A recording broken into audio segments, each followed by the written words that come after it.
The first problem was not the duplicate serial number, it was the weld beneath it. At 5:12 on a Monday morning, I stood inside Whitaker Flood Systems with a flashlight between my teeth and one gloved hand against the cold steel housing of a municipal pump. Snow had packed itself against the factory's red windows. Above me, an overhead crane held 20 tons of equipment in the air. 3 new flood control units were scheduled for a city demonstration in 48 hours. If they performed, Milwaukee would renew a contract large enough to keep 400 people working through spring. If they failed, the bank could pull our operating line before Friday. That was why I was there before dawn. I had built the first version of that pump with my husband 31 years earlier. He handled fabrication. I handled controls. He had been gone 11 years, but I still carried the leather field notebook he gave me. Every modification and rushed repair went into it. Memory gets proud, he used to say. Paper doesn't. I wrote down the pressure rating on Unit 3, then leaned toward the serial plate, WFS 17-0942, the plate was new, rivets clean, and the barcode came from the inventory system Owen installed last year. But the weld beneath the access collar curved inward before flattening near the bolt ring. Most people would never notice it. I did because one of our former welders had damaged 2 fingers and compensated by rotating his wrist at the end of every pass. His work left a small crescent in the bead. He had retired 8 years ago, Grandma. My 15-year-old grandson Noah stood behind me in a puffy coat, holding a tablet. What are you doing here? Dad dropped me off. I'm finishing the inventory project before school. At 5 in the morning. He has the lender call at 6. That sounded like Owen. He liked meetings before sunrise because exhaustion made speed look like leadership. Noah stepped closer. I was going to ask you about that serial number. He opened the archive he had been organizing for a service learning project. Owen had assigned him to match old delivery photographs with warranty files. Noah enlarged a photo of a pump beside a levee in Iowa. It was dated 9 years earlier. The serial plate read WFS 17-0942. I looked from the screen to the machine in front of us. Could be an archive mistake. That's what I thought. He showed me a second photograph from behind the Iowa unit. Even through the grainy image, I could see the crescent-shaped weld. Send me both pictures. Noah hesitated. Should I tell Dad? Not yet. The answer came too quickly. I softened my voice. Let me verify it before we turn a database problem into a family emergency. He sent the files and returned to the mezzanine office. I photographed the plate, weld, and barcode, then wrote the time beside each entry in my notebook. By 6, the plant was alive. Forklifts moved between work cells, welders lowered face shields, and snow kept falling over the Milwaukee River. I found Unit 3's receiving report in the inventory office. The machine had supposedly arrived 3 weeks earlier from Northline Municipal Supply, a vendor I did not recognize. The invoice listed all major components, total value, $486,000, receiving location, Bay 12. Bay 12 was empty enough that windblown snow had settled across the concrete without a single tire track. Looking for something? Owen stood at the end of the aisle in a charcoal overcoat that had never touched factory grease. My son-in-law was 39. Polished, quick, and good at making urgency sound like competence. I held out the report. Who approved Northline? Procurement. We do not have a procurement department. We have 3 buyers, and they report to you. He smiled as 2 supervisors passed nearby. We migrated thousands of legacy records, Dana. Some vendor names and locations were mapped incorrectly. That is why we moved away from handwritten notebooks. His eyes dropped to the leather cover in my hand. I should have taken him aside.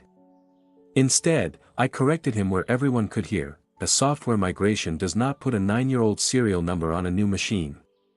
The smile stayed, but his jaw tightened. Then let IT trace it. I want the receiving file, purchase authorization, and shipment documents today. One supervisor looked away. The other pretended to check his radio. Owen lowered his voice. We have a lender call in 20 minutes and a city demonstration in 2 days. You can help me keep this company alive, or you can create panic over a numbering error." He walked away before I answered. Leah found me in the conference room overlooking the production floor. My daughter had her father's dark eyes, 12 years in finance, and a resentment she hid behind professional language. "Owen says you confronted him in front of supervisors." I asked about a supplier. "You accused his system of creating a fake asset." "I found $500,000 of equipment assigned to an empty bay." Her expression flickered. "Give me the report." She scanned it. "Northline was added during the expansion review. Did you speak to anyone there?" "My staff validated the tax information." "Owen's reports pass through your staff before they reach you." Her jaw tightened. "You always do that." "Do what?" "Turn every answer into proof that nobody checks as carefully as you." The words landed because they were not entirely wrong. Leah closed the folder. "The bank is already nervous. Our renewal depends on clean inventory, a successful demonstration, and stable leadership. Please do not undermine Owen before the lender meeting." She left before I decided whether to apologize or argue. By mid-morning, the documents appeared in my secure company folder. The invoice matched the receiving report. The vendor tax form had been approved. The payment had cleared. Then I opened the authorization page. My digital signature glowed blue at the bottom. Dana M. Whitaker, approved at 3:47 p.m. on January 14th. I checked my notebook. On January 14th, I had been in Arizona visiting my sister after knee surgery. At 3:47, I had been beside her hospital bed listening to her complain about the coffee. I saved the authorization to an encrypted personal drive, photographed the serial plate again, and wrote down every access time. Then I stopped treating the problem like a clerical error. I searched Northline Municipal Supply's registered address. It led to a narrow storefront on Milwaukee's south side. No warehouse. No loading yard. Paper covered the windows, and a faded leasing notice hung inside the glass. The property record named the owner as Harrow Ridge Holdings. I knew that company. 2 years earlier, Owen had used Harrow Ridge to buy land for an expansion project I refused to approve after the financing collapsed. He told the board the holding company had been dissolved. It had not been dissolved. It had just billed my factory for a machine we had already built 9 years ago. 2 days later, the city demonstration began with applause. Every seat behind the test chamber's glass wall was full. City engineers, emergency officials, lenders, board members, and reporters. If the test succeeded, Milwaukee would renew the contract, keeping 400 employees working through spring. If it failed, the bank could freeze our operating line. I stood beside Unit 3 with my field notebook under one arm. The duplicated serial plate and old crescent-shaped weld were still there. I had reviewed Northline's documents all night, but the payment carried my signature and the approval trail looked legitimate. One unsupported accusation before the lender renewal could close the company faster than fraud. So I stayed quiet. Owen took the microphone and spoke about modernization and new leadership. Leah stood at the control station. Noah watched beside Carmen Ruiz, our floor supervisor, and her assistant, Miguel Santos. Miguel had completed the morning inspection. Pressure sensors passed. Emergency cutoff passed. Secondary bypass was sealed. Record the seal number. He nodded. Carmen makes us document everything. Carmen looked at me. Because somebody has to. I had approved the demonstration schedule without asking whether her team was ready. Owen had assured me it was. Carmen had not forgotten. The city engineer started the test. The chamber doors locked. Pumps drove dark river water through steel pipes. At 40% load, everything held. At 60, Unit 3 began to vibrate. Pause the test. Owen kept smiling. Readings are within tolerance. The housing is resonating. Leah checked the display. Pressure differential is under 3%. I reached for the manual stop. The alarm sounded first. A metallic crack came from cabinet C. The pressure graph jumped. Unit 3's outlet valve snapped half closed while the pump continued forcing water into the line. Kill it. Miguel lunged for the emergency panel, the bypass failed to release, a coupling burst beside the west trench. Black water slammed across the floor and threw Miguel into a railing. Workers ran. I hit the hard disconnect. The motors stopped, but water kept spreading beneath the cabinets. Miguel lay beside the railing, clutching his shoulder. Blood ran from a cut over his eye. Carmen reached him first. Don't move him. I know how to handle an injury. Her voice sharpened. You should have known not to push a live demonstration before verification was finished. Employees heard her, so did the cameras. Paramedics arrived within minutes. The relay didn't release, Miguel told me. I know. I checked it this morning. I know. Owen appeared beside the cabinet with 2 engineers. Everyone stay clear. We need to preserve the scene. It sounded responsible and put him in control. I entered Cabinet C with Carmen and the insurer's representative. The secondary bypass relay had burned through one contact block, but the pattern was wrong. A natural overload should have scarred both contacts. One side was almost clean. The other had fused under concentrated heat. Someone had forced current through a path the relay was never designed to carry. Stamped into the casing was a supplier batch code, NR44B118, Northline, the same supplier connected to the duplicated pump. Before I could photograph it, Owen called me upstairs. The emergency board meeting began while paramedics were still treating Miguel. Owen projected a maintenance order onto the screen. It authorized replacement of the original relay with the Northline unit 48 hours before the demonstration. At the bottom were my handwritten initials, DW, they matched the marks I used for urgent modifications in my notebook. That is not my order. Owen opened the access log. The document had been uploaded through my executive account, then he displayed the Northline payment authorization carrying my digital signature, a $500,000 payment, an unauthorized relay, an injured employee. Each piece supported the next. Leah stared at the screen. Mom, did you authorize any emergency substitution?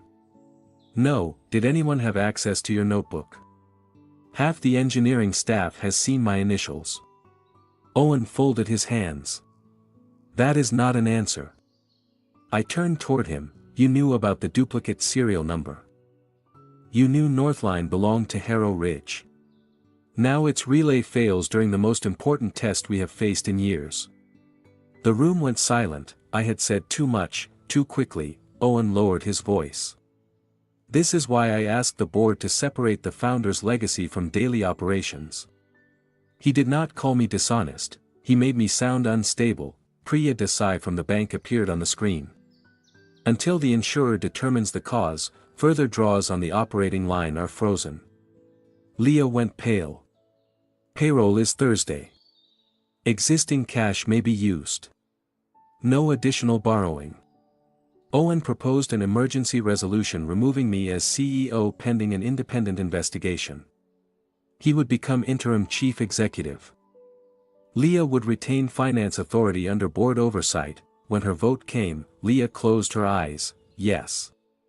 She barely spoke the word. For years, I had corrected Leah in meetings, rewritten her forecasts, and treated disagreement as proof she was not ready. Owen had spent those years telling her she was capable. I had created the distance between us. He had learned how to use it. The motion passed. Owen slid another document toward me. Transfer your voting proxy until the review is complete. I pushed it back. You can suspend me. You cannot take my shares. Then you are choosing control over 400 jobs. No. I am refusing a document you prepared before the accident. I accepted the suspension. I did not accept surrender. Security disabled my badge in the lobby. The reader flashed red beneath my hand. Through my office's glass wall, assistants removed my name from the door. Owen stood behind the desk my husband and I had bought used during our first year. You should go home, he said. Let the process work. There was nothing natural about that relay failure. Then the investigation will prove it. He smiled because he believed the investigation belonged to him. On my way out, I found Carmen beside the locked evidence cage. The burned relay, wiring, seals, and packaging had been bagged for the insurer. Miguel has a fractured shoulder. She said. He will recover. I should have delayed the test. Yes. No comfort. No automatic loyalty. I respected her for that, preserved the relay. Especially the packaging. The insurer sealed it. Do not let Owen's people move it without you. Carmen studied me. You think somebody set this up? I think that relay can tell us. She did not promise anything. She only wrote down the evidence tag number. Outside, reporters waited beyond the gate.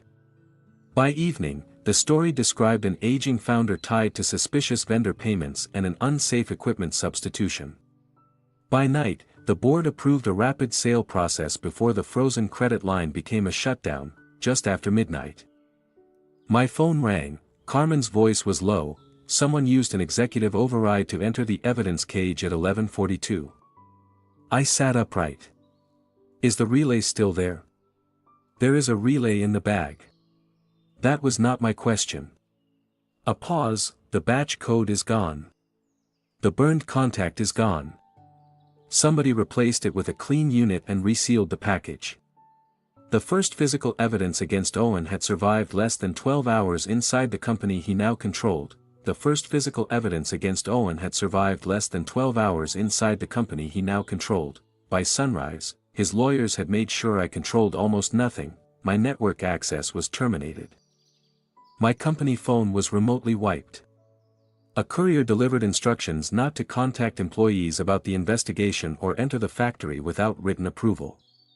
Any interference with the sale, the letter warned, could violate my duties as a shareholder. I packed one suitcase and moved into the unused apartment above my late husband's electrical workshop near the river. The place had one bedroom, a narrow kitchen, and pipes that knocked whenever the heat came on. Downstairs, his drill press still stood beneath a canvas cover. My first pump control prototype sat on a shelf beside coffee cans filled with screws. It was smaller than the office Owen had taken from me. It was also the only place left where he could not change the locks. Carmen arrived after dark through the alley entrance. Steel dust still marked the cuffs of her jeans. How is Miguel? Fractured shoulder. Angry at himself. He did not cause that failure. He thinks he missed something. Carmen unfolded a handwritten production count on the workbench. I did not remove company records. This is what I saw tonight.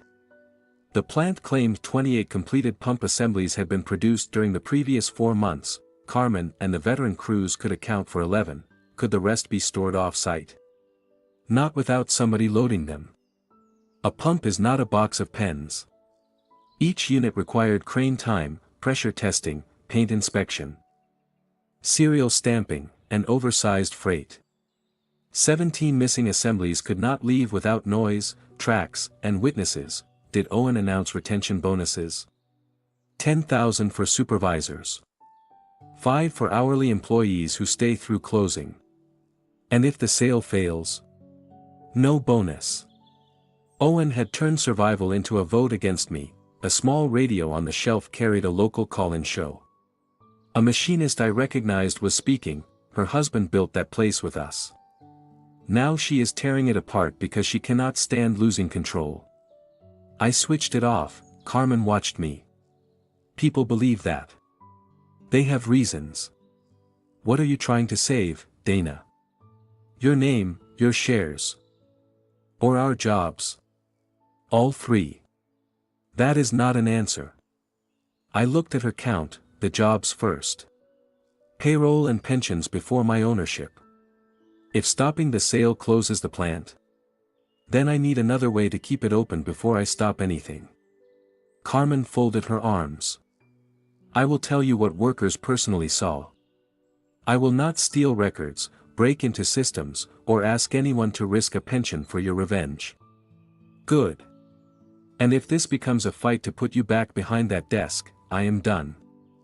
I spent years acting like loyalty was something employees owed me, I said. It was not. I am sorry. She did not forgive me on the spot. That made the apology honest. After she left, my laptop chimed. Noah had sent a link titled School Backup, Do Not Delete. it contained barcode scans and delivery photographs saved before the demonstration. His message read, "Dad removed my access. I saved this last week. I think you need it." I called him. "Does either of your parents know you sent this?" "No, you cannot send me anything else." His voice tightened. "I found the first duplicate. And that was enough. So adults hide everything, then tell me I do not understand. This is a legal investigation now. Keep the originals. Do not search company systems or confront your father." "You mean Dad?" "Yes. You do not even say it like he is family." He ended the call before I could answer. I wanted to call back. Instead, I recorded when the backup had been created and saved a read-only copy. Noah had noticed something important. He was not going to become my investigator. The next morning, Priya Desai called from the bank. The buyer requested an accelerated closing. "Because you remain a major shareholder and guarantor, the credit committee requires a founder interview." Priya chose a bank conference room. She placed a recorder on the table and explained that our discussion was part of the lender's review. I showed her the duplicated Iowa serial number, Northline's vacant address, Harrow Ridge's ownership record, and Carmen's personal count. Priya studied each item without changing expression. "None of this proves Mr. Vale created false inventory. It proves the inventory must be physically counted. It may prove a data control failure. A data control failure worth millions. The current sale agreement permits sampling. Sampling selected from records Owen controls. The buyer accepted that procedure. The bank does not have to." That made her pause. Priya did not operate on belief. She operated on covenants and documented exceptions. "If a material discrepancy is established," she said, "the loan terms allow full physical reconciliation before closing." What qualifies as material? A verified conflict between pledged collateral and observable inventory. Then verify one. I cannot launch an extraordinary review because a suspended founder brings me photographs and a supervisor's handwritten notes. What can you do? I can compare the collateral schedule against independent records already available to the bank. It was not support, it was a procedural opening. For the next 3 days, the workshop wall became my map. Municipal purchasing records gave me delivery dates. Warranty registrations identified serial numbers. Archived council packets contained photographs of installed equipment. State flood control reports showed units operating beside levees and pumping stations. WFS 17-0942 was running in Iowa. WFS 18-1061 appeared on our current inventory schedule and in a 7-year-old Missouri inspection photograph. WFS 16-0884 supposedly sat in our finished goods warehouse while a Wisconsin county had logged maintenance on it 3 weeks earlier. I printed every image and linked matching serial numbers with red electrical wire. By Friday night, 9 of the 28 reported assemblies appeared to exist somewhere else. Carmen called after shift. Owen brought the buyer through today. Only the clean side of the plant. Did they visit Bay 12? No. He said winter congestion moved finished units to third-party storage. Did he name the storage company? Not where workers could hear. She paused. People signed the retention agreements. They think you are the only thing standing between them and those bonuses. I know. Do you? I stared at photographs of machines already protecting towns hundreds of miles away. Yes. After we hung up, I sent Priya a narrow request. No accusation. No theory. I identified 3 serial numbers pledged as current collateral and supplied public documents showing those machines installed elsewhere. I asked the bank to require unit-by-unit physical reconciliation before closing. Her reply came the next afternoon. Request received. No determination made. Then she attached a freight verification report the bank was authorized to share with me as a guarantor. Trailer numbers. Gate entries. Arrival times. Recorded weights. 3 trailers listed as carrying completed pump assemblies had crossed the scale almost empty. Their weights matched tractors, trailers, and little else. For the first time, I had independent proof that Owen's reported shipments had not contained the equipment described on the invoices. I opened the dispatch authorizations. They had not been issued under Owen's credentials. Each instruction carried Leah's authenticated finance login, her approval certificate, and a timestamp confirming her identity through the company's security system. The empty trailers had entered my factory. Under my daughter's name. The empty trailers had entered my factory under my daughter's name. For 10 minutes, I tried to prove the authentication was wrong. It was not. Leah's certificate came through the company's finance system. The login came from her laptop. The confirmation code had been approved through her phone. The timestamps placed her inside the building. Nothing showed whether she understood it. Only that she had authorized it. That distinction might not matter to a lender, insurer, or prosecutor. The independent insurer sent me its preliminary report that afternoon. I received it legally because I remained named on the company's policy for the period under review. My attorney, Mara Klein, told me to preserve the email and make no public statement. The report described the failure as an unauthorized component substitution made under an established emergency modification practice. Established practice. Attached were 7 urgent work orders carrying initials resembling mine. Each entered the system after technicians had begun work. That part was believable because I had allowed it for years. When a city had water rising against a levee, I did not wait for a purchasing clerk to finish a screen. I initialed the change, told the floor to move, and expected formal approval to follow. My husband warned me that emergency habits became permanent when nobody closed the door. I had not. I placed 3 genuine notebooks beneath his old magnifying lamp and compared them with the insurer's copies. The imitation was good. My real D began with heavy pressure and lifted before the curve.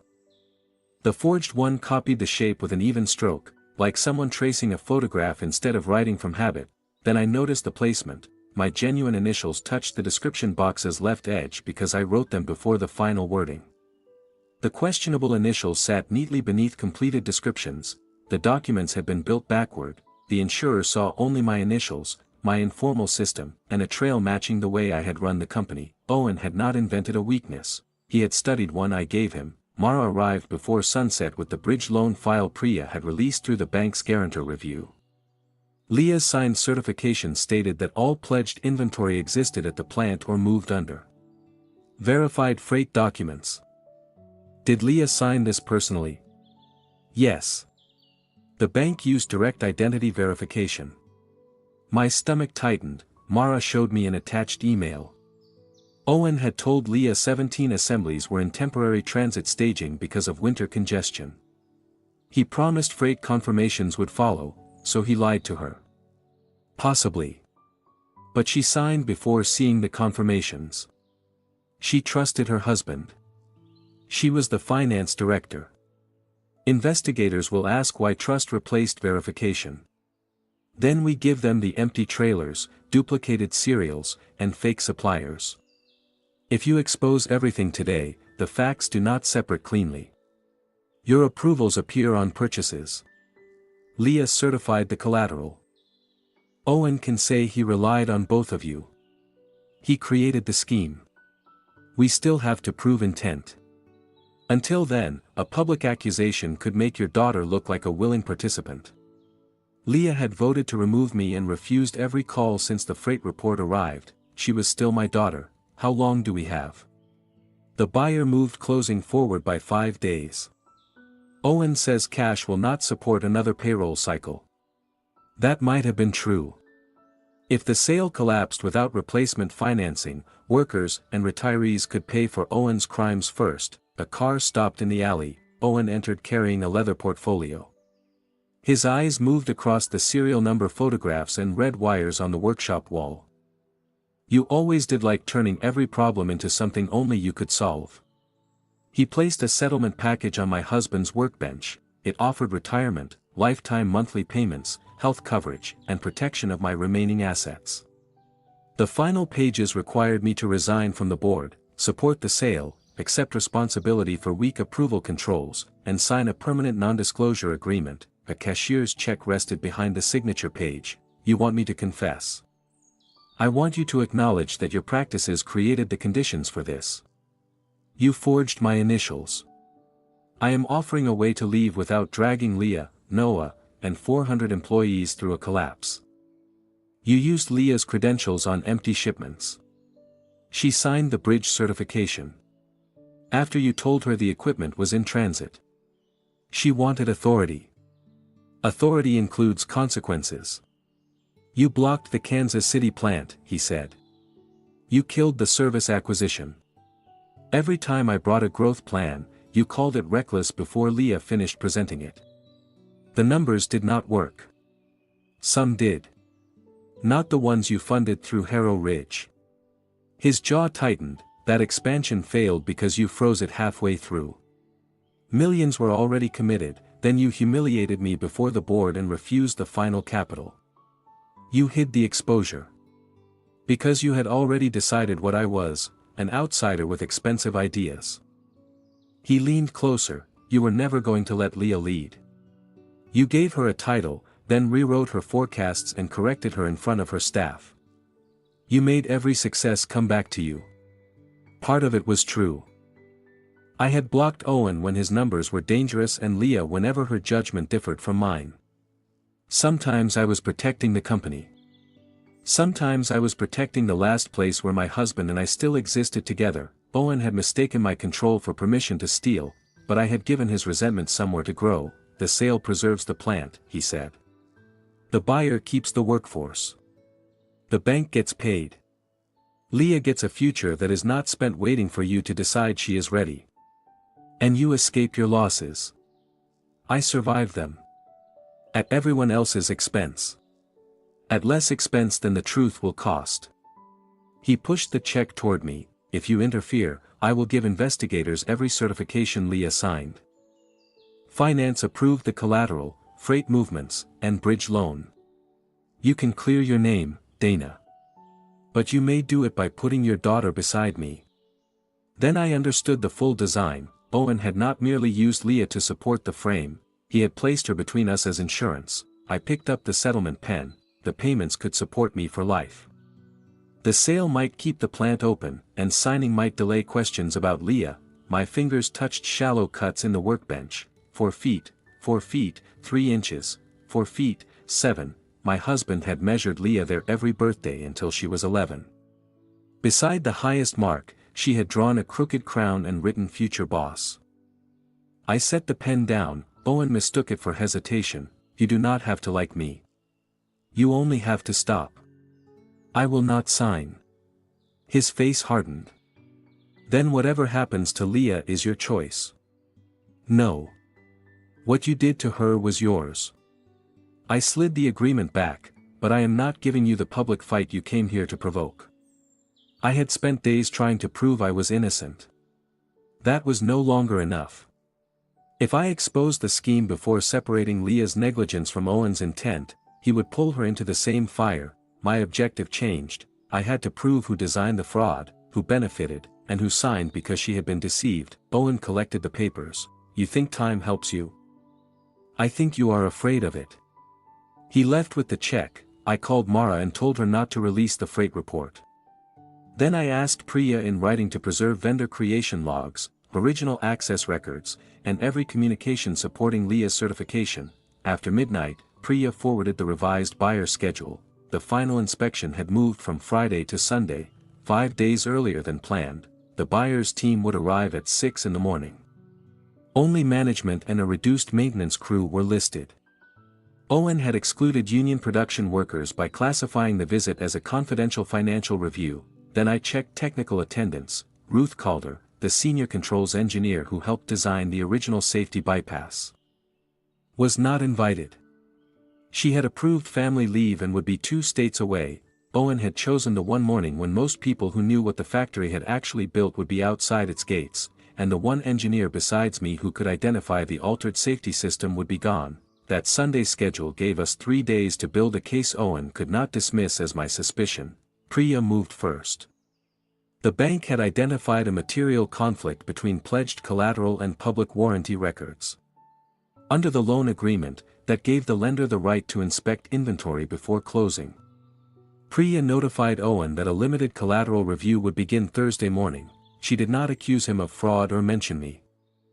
She requested serial records, freight support, production logs, and physical access to every pledged unit. Owen objected within 20 minutes. Priya answered with one sentence: compliance is a condition of continued lender consent. By noon, he agreed. I watched the morning shift enter from across the frozen river. The factory whistle carried through gray air while workers crossed the lot with lunch bags and thermoses. I had signed their paychecks for decades, yet I was too restricted to cross the gate. Carmen met Priya's team inside. I remained at the workshop with Mara, receiving only documents the bank was authorized to share. The first useful record came from the barcode printer. Every serial label was created through one secured machine beside quality control.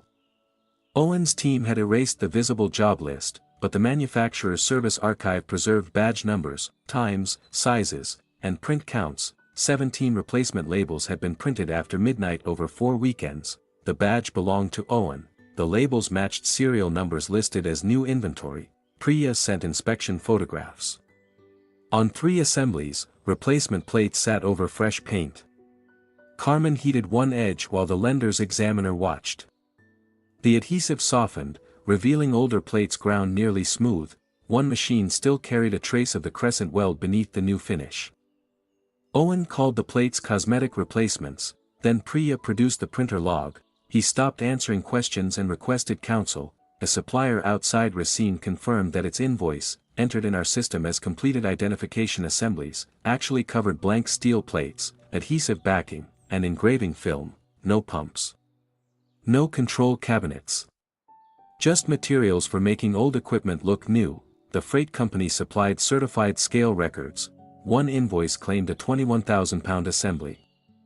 The trailer crossed the gate only 680 pounds heavier than its empty registered weight. Another supposedly carried 2 control cabinets and a pump frame. Its cargo weight was 94 pounds. Paper could call an empty trailer anything, a scale could not. Carmen called from the hospital parking lot. Miguel had completed his follow-up and agreed to speak with the insurer. He remembered the man who entered the demonstration area the night before the accident, a private contractor Owen had used during the failed Kansas City expansion. Miguel challenged him near Cabinet C. The contractor showed a temporary authorization and said Owen wanted an after-hours sensor calibration. The visitor system confirmed his name. The authorization came from Owen's executive account. We finally had a chain that did not depend on my handwriting. Owen printed the labels, his supplier sold blank plates, his shipments arrived empty, his contractor accessed the control panel, but the payments and certifications still carried Leah's name. I called her once more. She did not answer, so I sent one message: I am not asking you to choose between us. Give me 20 minutes to show you one transaction. Bring your own attorney if that feels safer. She chose a grocery store parking lot near the lake. Leah arrived after dark and parked beside me. Snow hissed against both windshields. For several minutes, we sat in separate cars like strangers in the same storm. Then she opened my passenger door. I have 30 minutes.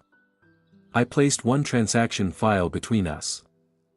Northline invoice 7718, $486,000. This is one payment from beginning to end. Owen said Northline supplied emergency assemblies. Look at the vendor creation record. Northline had been added using Owen's badge at 11:43 p.m. The bank account belonged to a holding company connected to Harrow Ridge. The purchase order carried my copied initials. Leah's credentials released the payment the next morning. I approved a payroll reserve transfer. Show me what he sent you.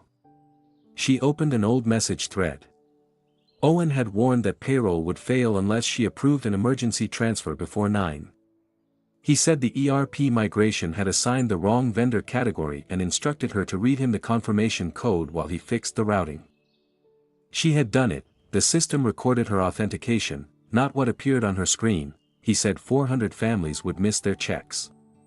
Did you see the beneficiary? No. Did he have your password? He handled system migration. That was not my question. Her voice dropped. Yes. The thread showed months of control, Owen telling her not to contact accounting staff because they resisted modernization, Owen asking for verification codes, Owen warning that one delayed approval could destroy the company, Owen reminding her the board doubted she was strong enough to lead. Some messages sounded supportive until support became conditional on obedience. He said you were waiting for me to fail. She whispered, I often acted like I was. She finally faced me, I gave you responsibility, then corrected you in front of people. I made leadership feel like something you had to win from me instead of something I should teach you. That was wrong. An apology does not erase 30 years. No, it does not make me innocent. No, and it does not prove Owen did everything you say. No. That is why I showed you one transaction. What happens if I admit I gave him the codes? You speak to independent counsel. Preserve every message. Do not delete, edit, or confront him. And Noah? He sent me the school project backup. I told him not to investigate further. You should have told me. I did not trust you to keep it from Owen. That is exactly what you accuse him of doing, deciding what I can handle. She was right, I am sorry. Leah wiped at one eye. Noah told Owen that Grandma understood the barcode system better than he did. Owen asked why he had been talking to you. Noah lied badly. Is he safe? I do not know what Owen does when control slips. He says without him, the bank closes us. If I resist, I destroy Dad's company. It was your father's company. It is also yours. That does not mean you owe it your freedom. For the first time, Leah broke. Her shoulders folded, and she covered her face. I signed things I did not read. Yes. I let him isolate me from my staff. Yes. I voted you out. Yes. She lowered her hands. Why are you still trying to protect me? Because accountability is not abandonment. She did not forgive me, she did something more useful. Before leaving, she called Mara's referral, an attorney with no connection to the company. The next morning, under that attorney's direction, Leah preserved her phone, exported the complete message history, and delivered a forensic copy to counsel.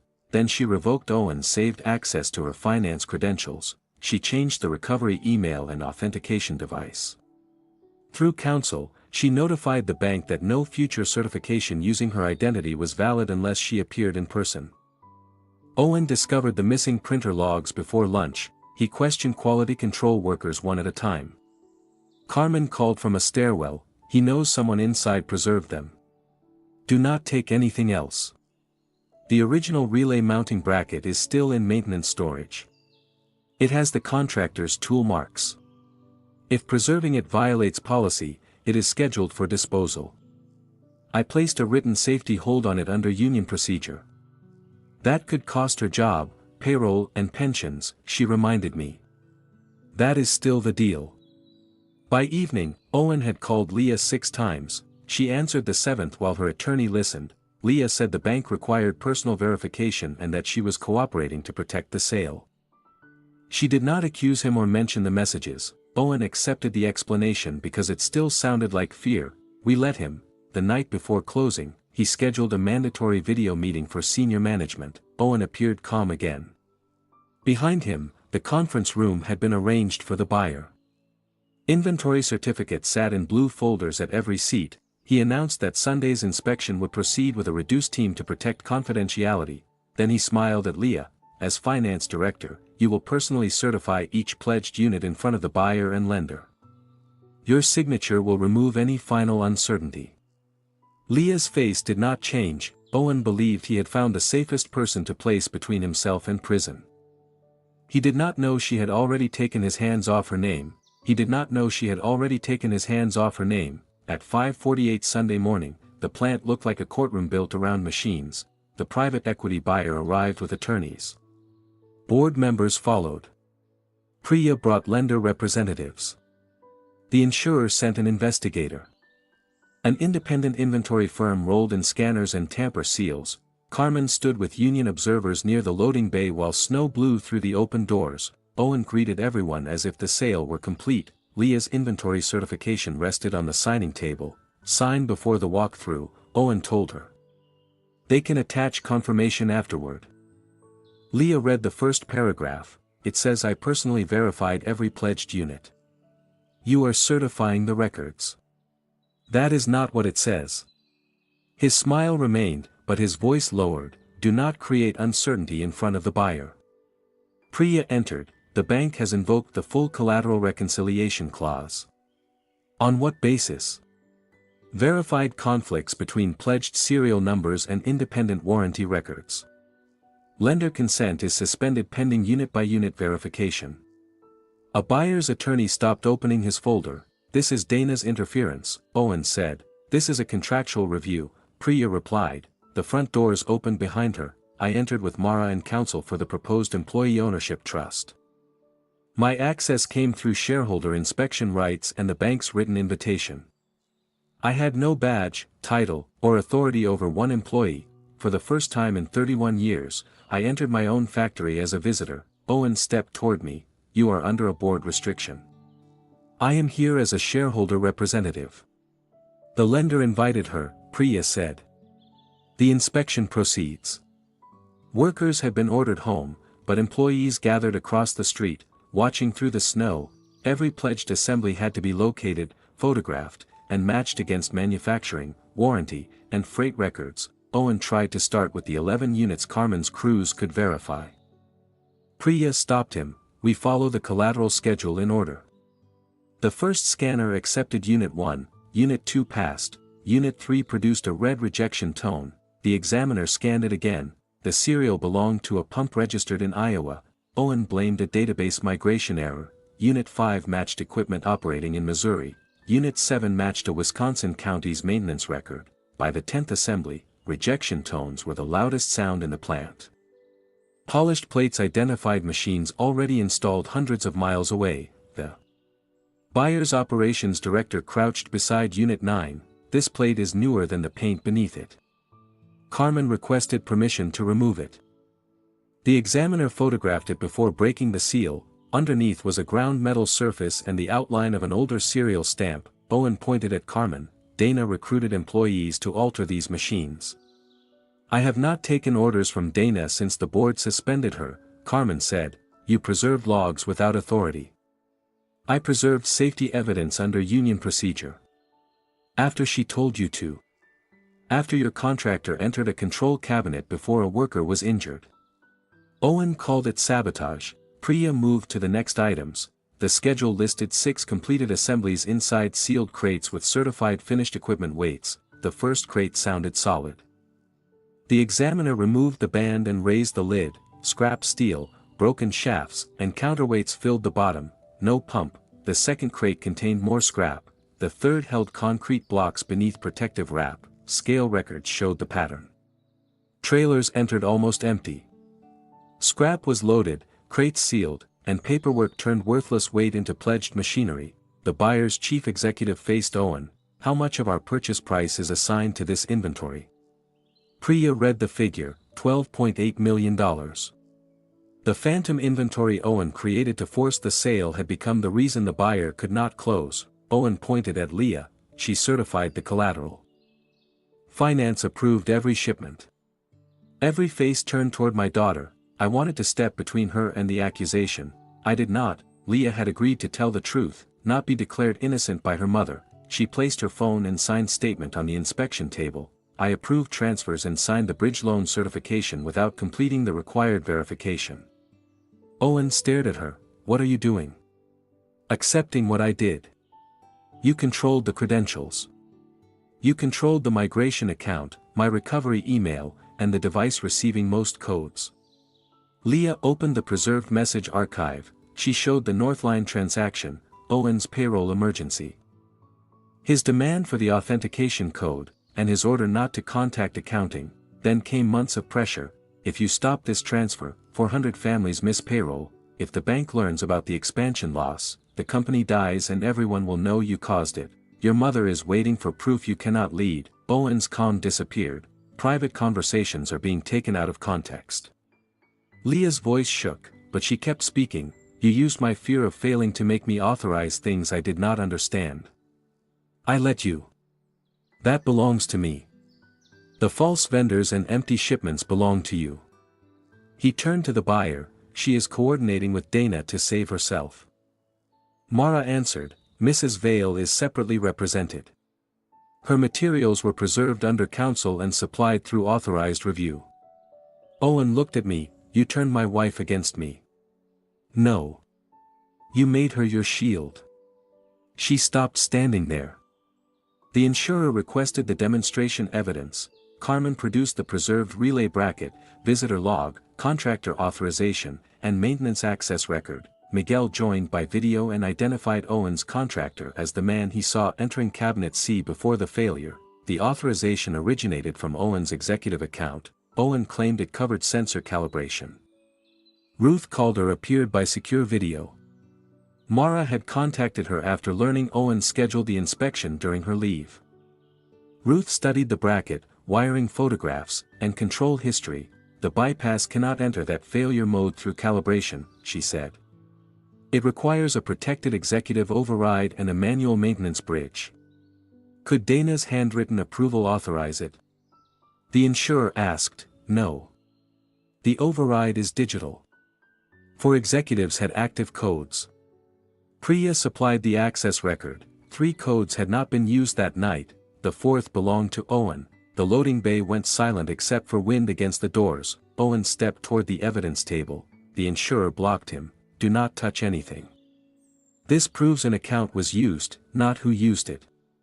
That is why it will be referred for formal investigation. No one placed him in handcuffs. Consequences arrived as documents. The buyer suspended the acquisition for disputed collateral and false representations. Priya froze accounts connected to Northline, Harrow Ridge, and the contested inventory line. Payroll could continue only under controlled bank supervision. The insurer placed the claim under fraud review and referred the incident and altered evidence to its Special Investigations Unit. Board counsel instructed Owen to surrender operational access. He refused. I am still interim chief executive. The board chair looked at the open crates, rejected serials, and sealed evidence. Not while you are the subject of this review. Owen's face changed, not guilt, panic. He had built phantom inventory to inflate collateral, hide expansion losses, and force the sale. Now the buyer would not purchase it, the bank would not lend against it, and the insurer would not call the failure an accident. Everything he created to seize control had made control impossible. He turned on Leah. Your signature is on the certification. You could be charged. I know. You will lose everything. Then I will lose what belongs to me. After the board approved a temporary trespass order, security collected Owen's badge, laptop, and keys. At the doors, he looked back at me. You stopped the sale. Now tell those workers why they have no buyer and no money. Across the street, employees watched him cross the snow without his badge. No one cheered. Exposure did not create cash. The buyer left through the loading bay. Union observers demanded payroll answers while the inventory firm sealed disputed units. Priya asked me to join her beside the open crates. During the previous days, Mara, Priya, Carmen, and I had prepared a contingency structure, an employee ownership trust funded through my remaining shares, worker participation, municipal contract receivables, and a replacement lender. It existed on paper. It was not fully committed. Stopping the sale was only half the battle. Priya said, how long? Before the bank moves against the plant? 72 hours. And if the trust financing is not complete? We liquidate the collateral that actually exists. That meant equipment sold piece by piece, pensions exposed, and 400 workers sent home. Owen had lost the company. I had not saved it yet. Priya handed me the funding checklist. By Wednesday morning, prove the employee ownership proposal is fully funded, or Whitaker Flood Systems closes. By Wednesday morning, prove the employee ownership proposal is fully funded, or Whitaker Flood Systems closes. I had 72 hours to save a company I no longer had the right to control. The first signature cost me nearly everything I still owned. I pledged most of my remaining shares. The workshop property, and the investments my husband and I had spent decades building. It gave Priya enough real value to protect one payroll cycle while the bank reviewed the restructuring. Carmen called a union meeting beneath the old overhead crane and explained the employee ownership trust without promising miracles. Workers would gain voting shares over time. Some departments would still face cuts. Retirement contributions would be protected before executive bonuses, and no single family would control the company again. The vote passed by 19, some believed in the plan. Others voted yes because liquidation offered unemployment before winter ended. PREA separated legitimate debt from loans supported by phantom inventory. The bank agreed to restructure only what the factory could repay through municipal contracts, service revenue, and equipment that physically existed. The new lenders demanded independent controls. No chief executive could create vendors, authorize transfers, and certify collateral through one chain. No finance director could share credentials. No family member could hold unchecked operational and financial authority. The board accepted because the alternative was liquidation. One condition remained: the employee trust needed majority control. Mara placed the transfer documents on my husband's workbench. Signing would reduce the Whitaker family below 50% ownership for the first time since we welded the original frame there. For 31 years, I had treated ownership as proof that the company still belonged to the life my husband and I built together. Giving up control felt like losing him again. Leah stood across from me with her attorney. If you do not sign, what happens? The bank liquidates tomorrow. And if you do? The workers become the largest owner. She looked at the childhood measurements scratched into the bench. You told me that Crown meant I would run the company someday. I did. Then every time I tried, you made me prove I deserved to stand beside you. I know. I wanted Owen to be right about me because I was tired of waiting for you to be. I confused protecting the company with protecting my authority. I said. I left you believing leadership had to be taken from me. I ignored warnings because ambition felt better than doubt. We both gave him something he knew how to use. Leah did not ask me to erase her responsibility. I did not ask her to erase mine. I signed. The Whitaker Employee Ownership Trust became the majority shareholder at 4:26 Tuesday afternoon. By Wednesday morning, the bank approved the restructuring, payroll cleared, the factory stayed open, the board hired an outside chief executive with manufacturing turnaround experience. I remained a technical advisor for 6 months, but I did not return permanently to the corner office. Leah lost her finance position. Her independent counsel arranged her cooperation, but honesty did not erase the certifications she signed or the controls she ignored. When she returned, it was in a non-executive compliance role. Her office was smaller. She attended meetings without Owen beside her and spoke only after reviewing the documents herself. Some employees refused to trust her. She accepted that. Carmen joined the employee board and won approval for a rule requiring floor representatives to review emergency modifications affecting safety systems. Miguel returned after his shoulder healed and asked whether the new controls would prevent another worker from becoming evidence in an executive fight. That question became part of every safety review afterward. Investigators moved more slowly than public anger wanted. They traced Northline payments through Harrow Ridge, compared forged approvals with printer records, interviewed the plate supplier, reviewed trailer weights, and examined the staged bypass failure. Months passed before charges were filed. Owen was eventually charged with fraud, falsifying business records, identity misuse, and offenses connected to the demonstration failure. His contractor faced a separate case. Owen surrendered through his attorney after the evidence was reviewed and warrants approved. By then, he had lost the company he tried to sell, the title he used to command rooms, and the family whose trust made his scheme possible.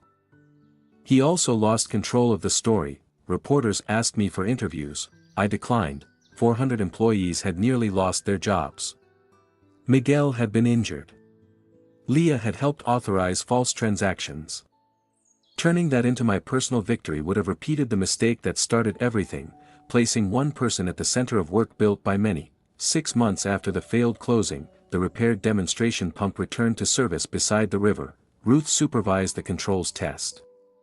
Carmen's team inspected every relay. Priya watched while city engineers raised the load. At 60%, the housing remained steady.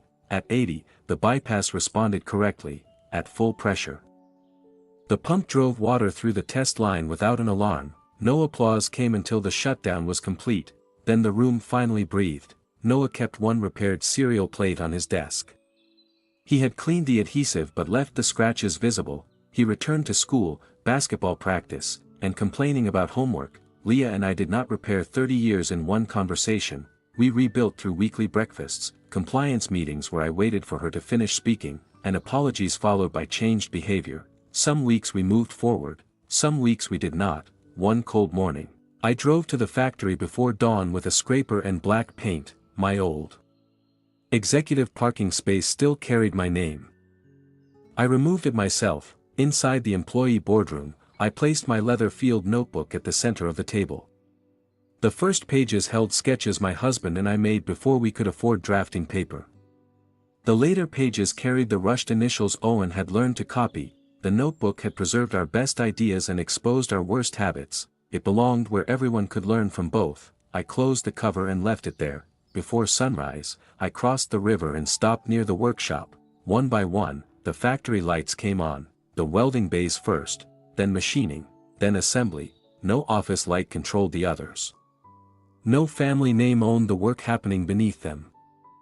For most of my life, I believed legacy meant holding on tightly enough that nothing could be taken from me.